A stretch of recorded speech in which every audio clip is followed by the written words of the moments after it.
Austria, Vienna, summer 2014.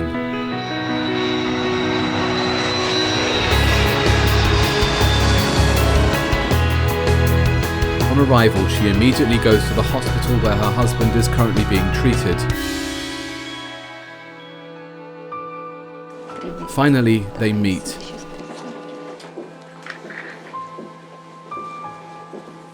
How are you feeling? Just being together is a rare opportunity. Look, I understand that you're in pain, but I'm sorry, don't you think about me at all? I wouldn't be doing any of this if I didn't have faith. I'm sorry, but I believe we'll make it through. In broad daylight, in the heart of a European capital, an attempt was made on his life. An act of terrorism. Vladimir Vashkevich. Until recently, a high-ranking government official, head of the Customs Criminal Board and Deputy Director of the State Revenue Service of the Latvian Republic. Will this be okay for you, or is this better? All right. It's a miracle he survived, but the injuries he sustained from the explosion require regular rehabilitation therapy. His motor system's been damaged. Any additional stress he sustains now could cause cerebral paralysis or even a stroke. At the hospital, Vladimir is cared for by his eldest daughter, Diana, almost round the clock. I spend most of my time, almost all of it, with Father. Once you start thinking about it, then it really becomes terrifying. It's terrifying to think that her father could be a tangible threat to many influential and powerful people in the political and criminal circles. But he is still alive and knows too much. Who would my murder have benefited? Now I know for sure who's behind all this. I knew that I had become an object of political bargaining. This is the first time Vladimir Vashkevich has decided to openly state who was behind the attempt on his life, which the Prime Minister of Latvia has aptly dubbed an attempt on the state. My murder would have benefited the KNAB and the special services, who'd been extorting money from my wife all along with the criminals. This confession sounds like political sensation because the KNAB is the Latvian Corruption Prevention and Combating Bureau, which was created in the image of the legendary Independent Commission Against Corruption in Hong Kong, an acclaimed benchmark for many countries of the European Union over the last 10 years. They were fulfilling a political order from their sponsors, from the Unity Party, the politicians in that party who saw me as a thorn in their side, an inconvenience. And these words are simply shocking. Unity is not just a party in Latvia, it is a major political force.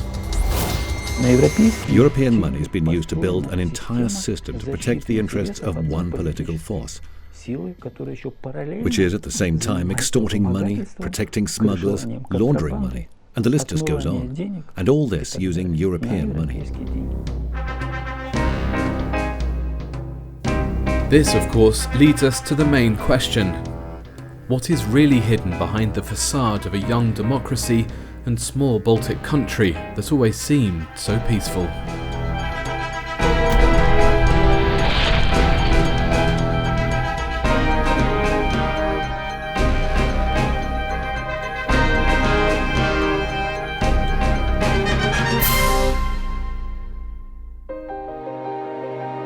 Inara Vilkaste, Vladimir Vashkevich's wife. I met Vladimir in school.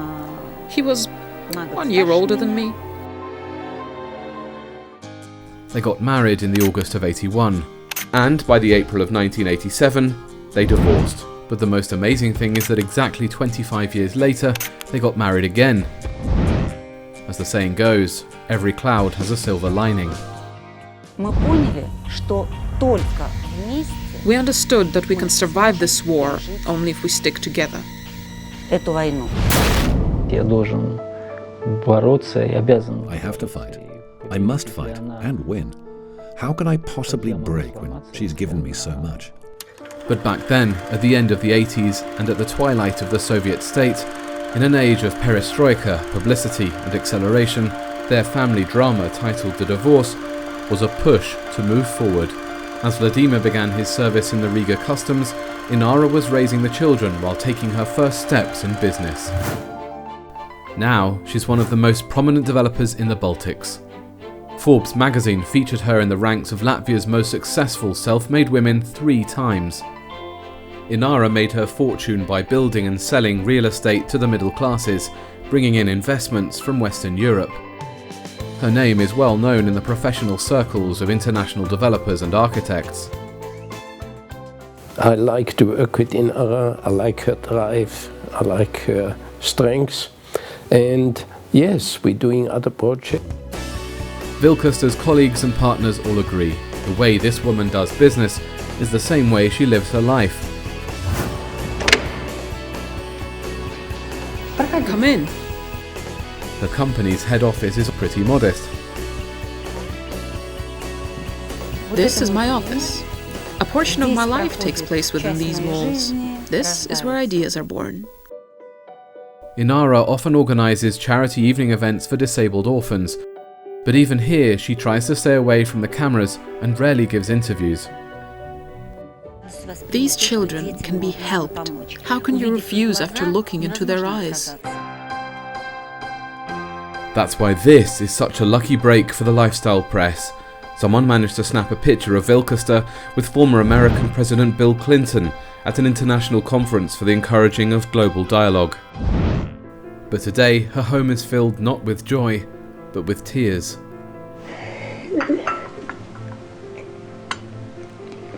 In the last big interview she gave, she won't even mention the history of her professional success. I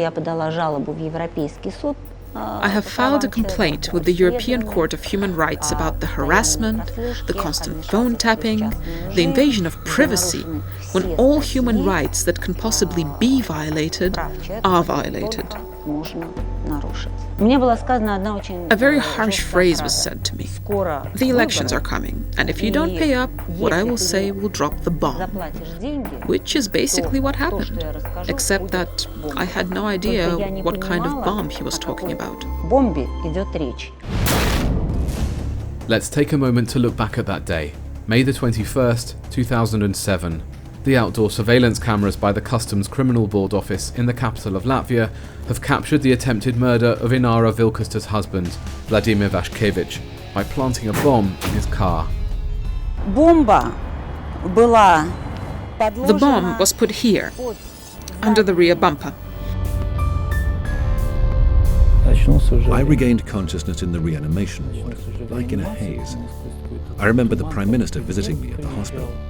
Aigas Kalvatis, who was Prime Minister at the time, labelled this act of terrorism an assault on the state and promised the country those responsible would be found and punished as quickly as possible. The investigation lasted 4 years. As a result, Lithuanian citizen Edgar Krogat was given a life sentence. But Inara Vilkaste is certain that they got the wrong person, and she has proof. The investigative report showed that the bomb was planted by someone 1.8, 1.85 meters tall, whereas the forensic report states that the incarcerated person is only 1.74. Indeed, here is the official report by the Riga Technological University, made at the behest of the investigation. The person who planted the bomb was 180 to 185 centimeters tall. And here is the medical report on convict Edgar Krogat. His height, 1 meter 74 centimeters. 10 centimeters is quite a substantial difference. Nevertheless, such things are just ignored. I believe Edgar Krogat is in prison for no reason. He's been convicted for nothing. Tonight, Inara is taking us to the very place where the terrible tragedy occurred. Riga, Export Street, the main entrance to the Customs Criminal Board office building. The Anti-Corruption Bureau and detectives were watching Vladimir, tapping his phones, and yet the explosion still took place. Once again, the same stunning version of events, a version that beggars belief, comes to the fore once more. The intelligence agencies knew about the explosion. They knew about the upcoming assassination attempt. Vladimir Vashkevich adds some specific names to the picture. I believe that the following people are responsible for the attempt on my life.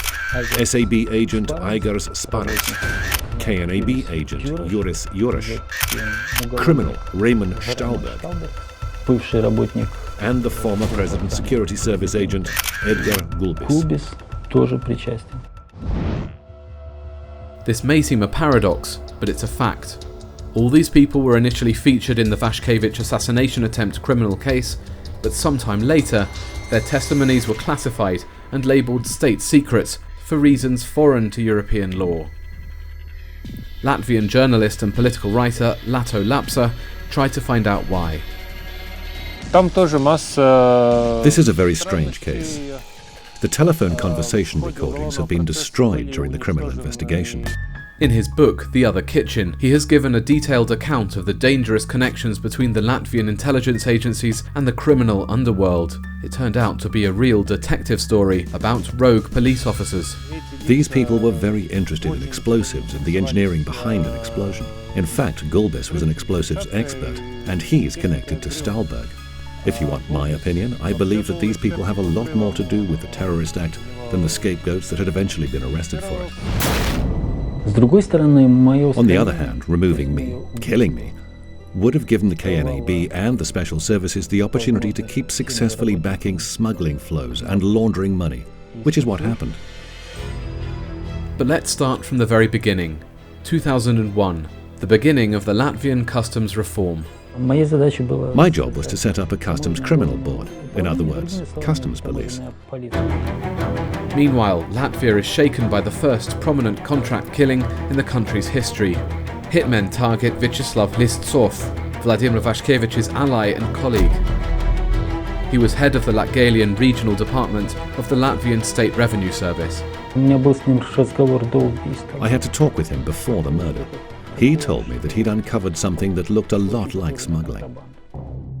This is a reference to a long-running heroin trafficking operation which Vyacheslav Listsov is believed to have uncovered. After his murder, I knew I had to be careful. It's a shady story. It turned out the special services had been involved. That was when I knew that our own men could be traitors. One of the versions at the time was that Listsov's investigation was a hindrance to somebody at the Latvian security police. Before the creation of the Customs Criminal Board, fighting smuggling was the responsibility of the security police. This is the moment when Vladimir Vashkevich notices one very important detail that will probably play a key role in defining his fate. The KNAB was established on the basis of the security police. Its officers transferred to the KNAB. The people who for years had been imitating a battle with smuggling and were making good money from it.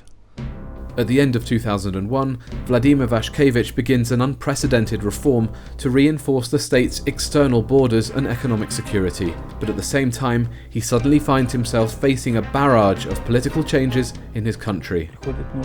A new force comes to power and blows away the people the old power put in their places. And by default, I was among those who'd been assigned to this position by the old government and who had to be removed. It's probably no secret that politics is a dirty business, especially when big money is involved. Almost all former Soviet countries have experienced this firsthand. The question is, what means are people in power turning to get their way? We can see the intelligence, meaning the Corruption Prevention and Combating Bureau collaborating with criminals. That is an indisputable fact. Jurgis Lipnieks was an advisor to two of Latvia's prime ministers, Andris Škele and Aigar Kalvetis. He remembers how and when the powerful four-letter special service appeared in his country, the KNAB, the Corruption Prevention and Combating Bureau. October the 5th, 2002. The New Time Party wins parliamentary elections with the slogan "Fighting Corruption." 5 days later, the KNAB is established with the party's support. Obviously, they had to start dealing with corruption and come up with some specific names. After all, that's what they promised and what everyone expected from them. And it became a convenient setup for getting rid of opponents. Obviously, the opponents were New Times political rivals, which made them all corrupt by default. One anti-corruption scandal after another begins shaking Latvia. Among the first to be accused are prominent figures from the political and business establishments. The People's Party founder and former Prime Minister Andris Škele, as well as notable entrepreneurs Einar Šlesers and Aivars Lembergs. It's a new European record. The trials have been going on for 10 years, but we've yet to hear of at least one conviction. The Corruption Combating Bureau, a very convenient way to destroy people without any real proof of them actually being involved in anything. It goes without saying that neither Mr. Škele nor Mr. Šlesers have a political career anymore. I have seen KNAB intentionally destroy the political rivals at the New Time Party, the party currently known as Unity. Vladimir Vashkevich escaped unscathed from that political massacre then, probably because the new powers desperately needed his work on the reinforcement of the customs frontiers to speed up integration into the European Union.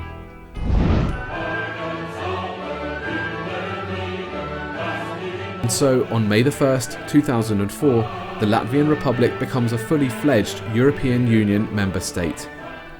The legal aspects of the country's accession were at the time the responsibility of the Secretary-General of the Council of Europe, Dr. Walter Schwirmer. When I recommended that Latvia, with its sad history, I'm really sad that things deteriorated since then, and now we have to be concerned about the human rights of Latvian citizens and these unlimited powers of special services. Meanwhile, Inara Vilkaste is busy attracting foreign investments for the development of her business projects. The European Union was a window for Latvia. It offered opportunities not only to me, but also to many other investors and entrepreneurs. She closes one of the biggest real estate deals in Latvian history. Inara and I, we created a project with social impact, environmental impact, natural impact, and economic impact, which for that time in Latvia was not the norm of development. Günther Patel is a renowned developer who has changed the faces of many cities around the globe. Here are just a few of the projects he has worked on. Famous next to London Tower. And I worked for the Orlando City Council. Did the Sun chain of hotels. In Vienna, the famous House of Music. In 2004, he took a risk and tried his hand on the emerging Baltic market. He chose Inara Vilkaste to be his partner. Bring environment consideration into Latvia. So Inara's project for investors was the new and leading project in Latvia.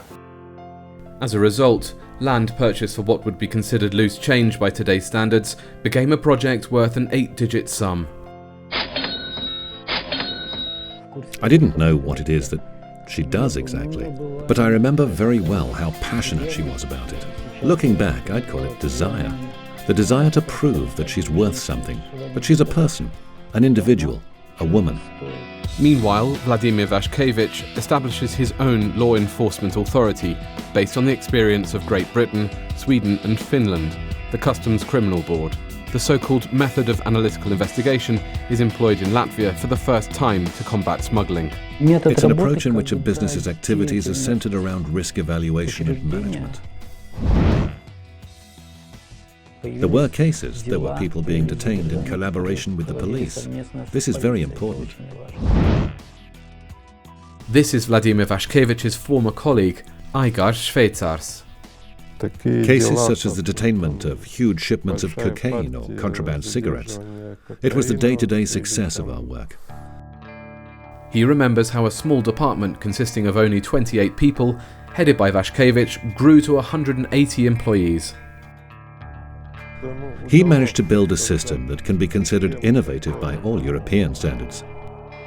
On May 12, 2006, they seize a shipment of contraband cigarettes unprecedented in its size. On May 15th, a car loaded with gas tanks explodes outside the gates of Inara Vilkaste's house. Everything got burned down to the core. And then there was another explosion. You couldn't tell if it was night or day. I genuinely thought it was war. I still remember the sound of that explosion. It's hard to forget. On the same day, a group of unidentified people tried to kidnap Inara and Vladimir's youngest daughter, Olga. I remember Inara's phone call. She was crying and told me, "Do you know they tried to kidnap your daughter?" Then, exactly 1 week later, Aigar Sparants, an agent from SAB Counterintelligence, Latvia's most secretive intelligence agency, met with Vashkevich and gave him a very unsubtle hint during their conversation. All this can be stopped. Just pay. Sparants, an SAB agent, offered me to pay money to not be harassed. Vladimir thought it was a joke. He simply couldn't imagine that Sparants, a government official, was capable of threats and extortion. But in June of the same year, Vashkevich survived what would be his first assassination attempt. Masked thugs doused his car with petrol and set it on fire. I met with Sparants towards the end of May. On June 28th, my car was torched. It could, of course, just be a coincidence that while this was going on, the department headed by Vladimir Vashkevich, the Financial Police Board, identified corruption in a place it could not have been by definition. Within the KNAB, the Corruption Combating Bureau. I found out that the KNAB is literally stealing from the state, stealing money allocated for investigative work. Latvia is shocked. Prime Minister Aigar Sparants himself is listening to Vashkevich's report. During my meeting with the Prime Minister, I considered it my duty to warn her of this. Meanwhile, by some strange coincidence, Inara Vilkaste is receiving threats from one of her employees, Raymond Stahlberg. Stahlberg was trying to extort a great sum of money from me, unprecedented even by Latvian standards, €7.5 million. Here is the unique audio recording from the criminal proceedings materials where Mr. Stahlberg practically confesses to his crime. Доброе утро. Сегодня у меня 25 сентября 2006 года. Позвонила Инарина подруга и попросила меня встретиться. Разрешение от прокурора и судьи не получено на запись. Записывающее устройство выключать не намерен. Она очень-очень боится моего отца. Он мой отец. Я говорю, Инара, если я к нему даже до сих пор не обратился, то ты, грубо говоря, моли Бога, потому что действительно этот пойдет через голову. Я буду прикладывать некоторые усилия, чтобы самые верхушки ей закрывали. Проблема в 3 миллионах. Очень большие деньги. Она их потеряет. Закончится Русовос. Моих 3. Мне дико не хочется идти плохим путем. Рано или поздно то, что я тебе сказал, взорвется.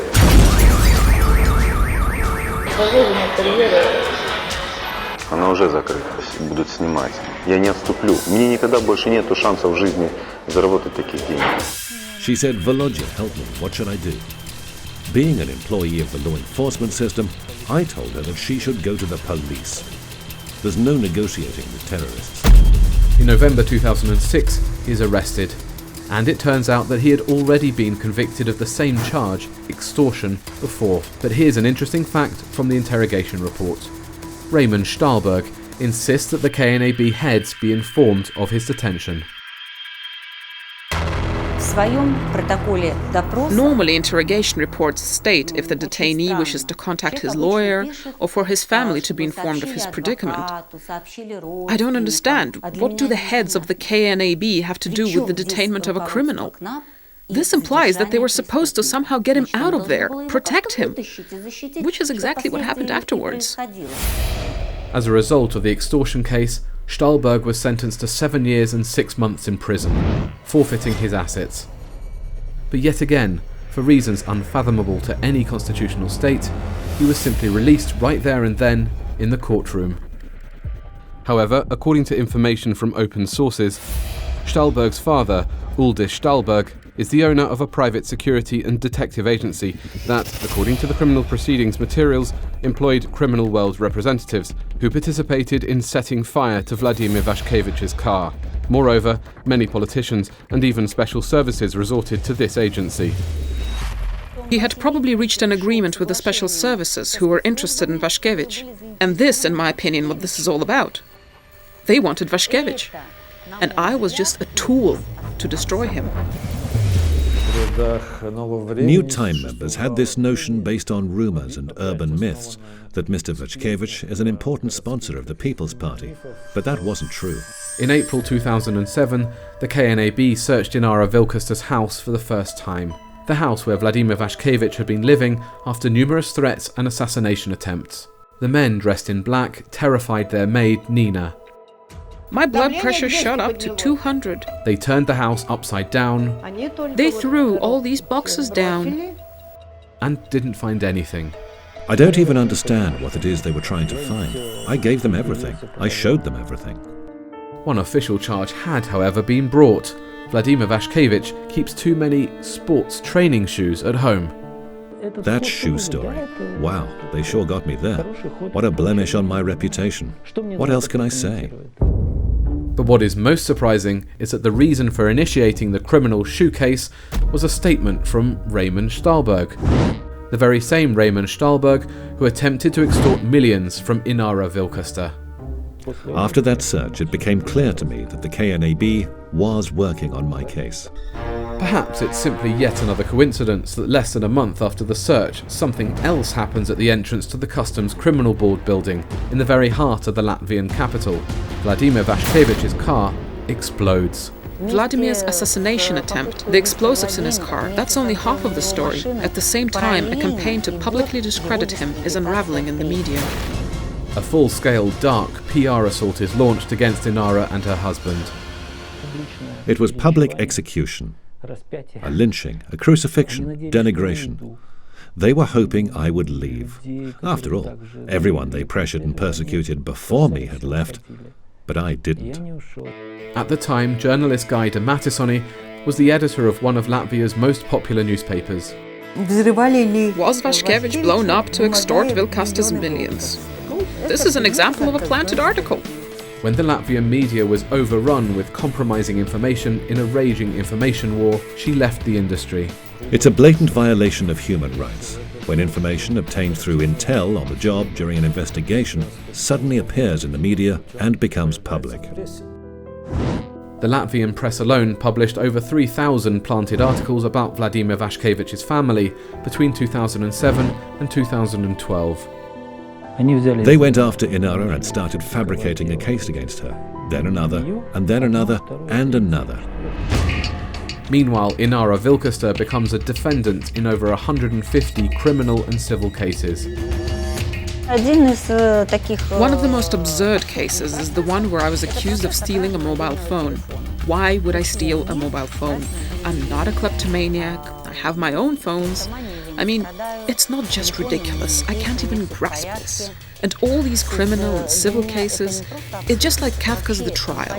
Court hearings, investigations, interrogations. They crossed the line, and I can see they'll stop at nothing now. Even Inara Vilkaste's maid, Nina Mikhailova, a World War II survivor, is on trial. Do you understand the court's verdict? When the KNAB came to do another search, she was too afraid to open the door. She thought they were thugs. I suppose the Anti-Corruption Bureau found me to be a dangerous criminal. The initiation of so many legal cases means they can legally tap not only my phones, but also my children, my entire family, everyone who is close to me. The fact that the law and the system officially allow the intelligence to tap and control people based on some abstract suspicions that are never even brought before a court is a violation of human rights. In May 2010, Latvia was shaken by a new shocking crime. The disappearance without trace of Vladimir Vashkevich's lawyer, Inara Vilkaste. I believe the same people who are harassing us are behind his disappearance, the KNAB intelligence agencies. If we're talking specific names, once again, it's Mr. Sparans and Mr. Jurash. An investigation of his disappearance is hindered. The Ropozhi parish outside Riga, the road to Muceniki village.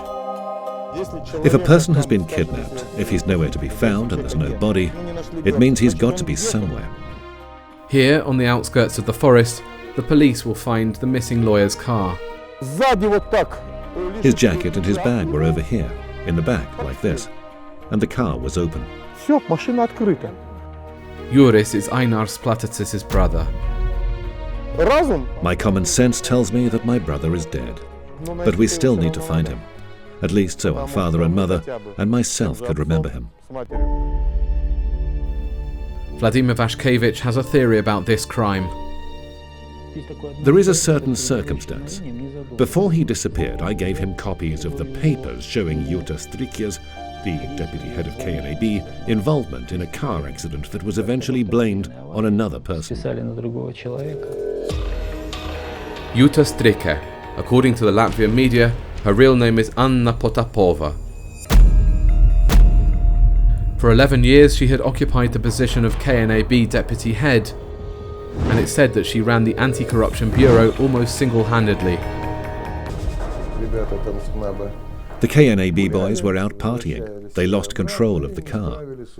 One of the cars is smashed in the ditch, 2 are on the road, and the people were just completely out of touch with the reality. They were very drunk. Mikhail Ponomarenko was in the wrong place at the wrong time. He accidentally became witness to the same car accident involving Yuta Strika. I saw this blonde chick called Yuta, but I only found out that she's Strikya later. At the time, I knew her only as Yuta. I knew she worked in the KNAB. This encounter on the side of the road cost Mikhail his entire life. They literally ruined my life. I'm a bum now. I have no home, no job. My health's gone. At first, the KNAB tried to cow him into silence. They were threatening me.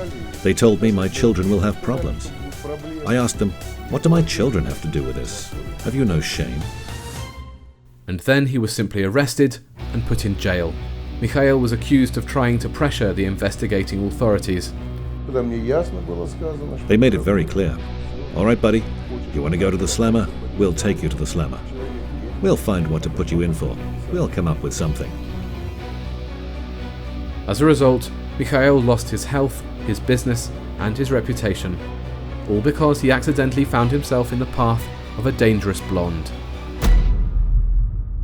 I believe that Yuta Strikya is definitely behind all this. Her career rapidly escalated in 2002 with the coming of the New Time party to power. But Yuta Strika's path to power began in the same department that was often accused of backing smuggling operations and laundering money in the 90s. The KNAB was established on the basis of the security police. They came to work in the KNAB. Platatis, the vanished lawyer, was never afraid of criticizing Mrs. Strika. He was the first to publicly announce that the KNAB uses an information gathering system that has been banned throughout the entire civilized world. Fishing expedition. To initiate criminal cases. It is a way for the government to hunt someone using supposedly legal means. Today, all of Vladimir Vashkevich's family's legal matters are handled by Elena Kwiatkowska. Thanks to her, the European Court of Human Rights is beginning to learn about the Latvian spooks' innovations. The government is using all possible means to harass a single certain family. This includes years of tapping, surveillance, and actions that can be given the general term fishing expedition. Basically, where there's a man, there's a case.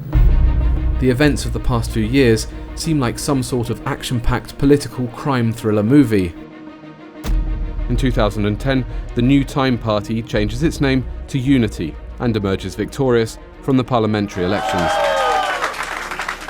The cogs of history had turned yet again, and the Latvian secret services decided on a radical special operation to detain and arrest Vladimir Vashkevich. I immediately started asking for my lawyer. That was ignored.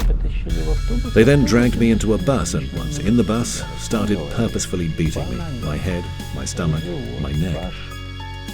The investigation claims that Vashkevich bribed his own employee, Talis Kravalis. I've known Talis Kravalis since 1988, way back since the Soviet customs. My colleague, a person I trusted and who I repeatedly vouched for. But why would one government official bribe another government official, let alone his subordinate? There is absolutely no connection between my supposedly bribing him and what I'm getting in return.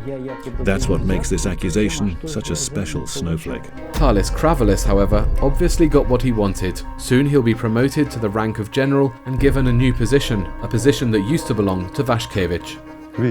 As we found out today, customs employee Talis Kravalis was simply recruited by the KNAB. But Vladimir will only understand the true reason behind his arrest once they begin to question him. They tried to get me to testify against Andris Shkeli, a man they've been hunting since 2002. Andris Shkeli, founder of the People's Party, has been Prime Minister of Latvia twice. Public surveys show that he's still very respected by the population. This may be why he's number one on the KNAB's and Unity's lists. Bullying, intimidation, terrible pain. It was all like in a mist. Vladimir Vashkevich did not agree to a deal that would have him discredit the former Prime Minister and spent several months in prison. But he will soon be released and with the court's permission will go to Austria, where his eldest daughter now lives. Instead of a warm family weekend, she became witness to a drama. Vladimir lost consciousness and was rushed to hospital. They had to operate on my back, the consequences of prison. I mean the beatings and the torture. In Austria, Vladimir was medically examined by Dr. David Vysoki. He's very strong, but I was surprised he could walk at all. Any other person would have been wheelchair-bound for life after sustaining such injuries. Professor Vysoki confirms that medieval practices, such as torture, are being used to beat confessions out of people in a European country in the 21st century. While in prison, he was beaten every day. They mostly hit his knees. He has sustained extensive physical injuries, but I can say that they mainly hit his back and knees, which resulted in the formation of lethal hematomas. Patients who had undergone such severe trauma as Mr. Vashkevich can only get better in a good rehabilitation centre, away from any danger or stress. News that a government official of a European Union member state had been tortured quickly spread through the Austrian capital. Latvia immediately demanded that Vashkevich be extradited. Myself, my husband, and our entire family are confident that if Austria hands him over, he will be physically destroyed. He will be murdered. But renowned lawyers and human rights activists stood up in his defense. This situation has nothing to do with European human rights laws. I didn't think anything like this is even possible in Europe. Frau Elisabeth Rech is the vice president of the Austrian Bar Association. Today, with a team of professionals led by Dr. Herbert Pochizer, for the first time in the history of international legal practice, she is helping Vladimir Vashkevich, a citizen of the European Union, get political asylum in the European Union. Obviously, I'm worried and frightened, both for my family and for my life. It's a feeling I've had to live with for a long time now.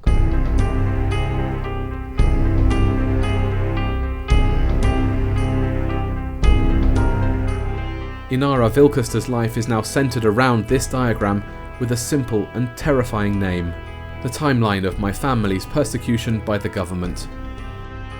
I really hope that the European society and the European court will see this, hear of this, and pass a legal verdict to stop this torrent of terror and endless criminal cases. In 2012, Dr. Walter Schwimmer, former Secretary General of the Council of Europe, stood up in her defense.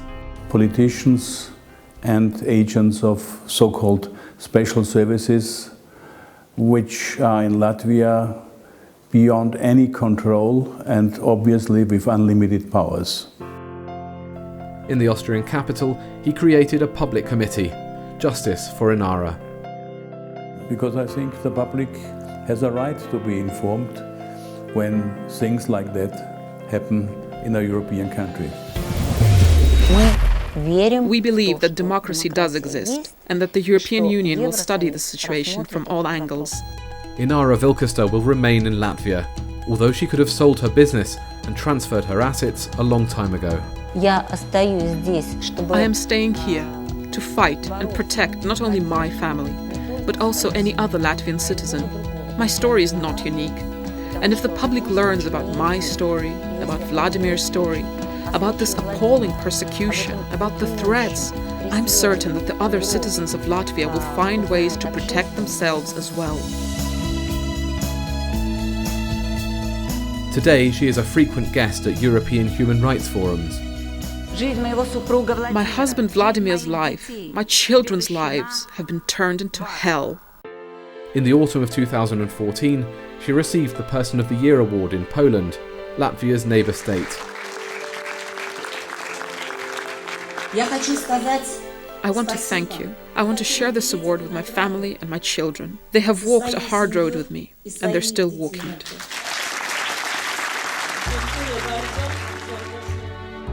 And this is Paris.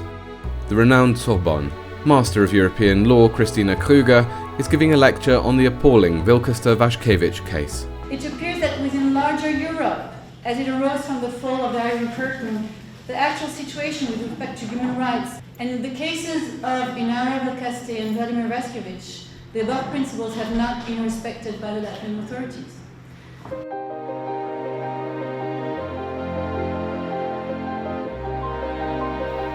Even visiting Vladimir once a month in the Austrian hospital requires Inara to ask the Latvian court for permission to leave the country, almost as if it were the Soviet rather than the European Union. Our only chance is making all this public. A criminal shadow government system was being built in Latvia over the past 10 to 12 years, using European money. The people have no idea who really is running the country, and who's capable of destroying anyone and standing in their way. At the end of the interview, Vladimir Vashkevich admits that despite everything, the thing he would love most in the world is to return home to Latvia, to feel alive again. Breathe in the scent of the Baltic breeze, walk through the old streets of Riga, and of course, get back to work. And who knows, perhaps his extensive experience in reinforcing the external borders of the European Union will come in especially handy in today's escalated geopolitical situation on the continent.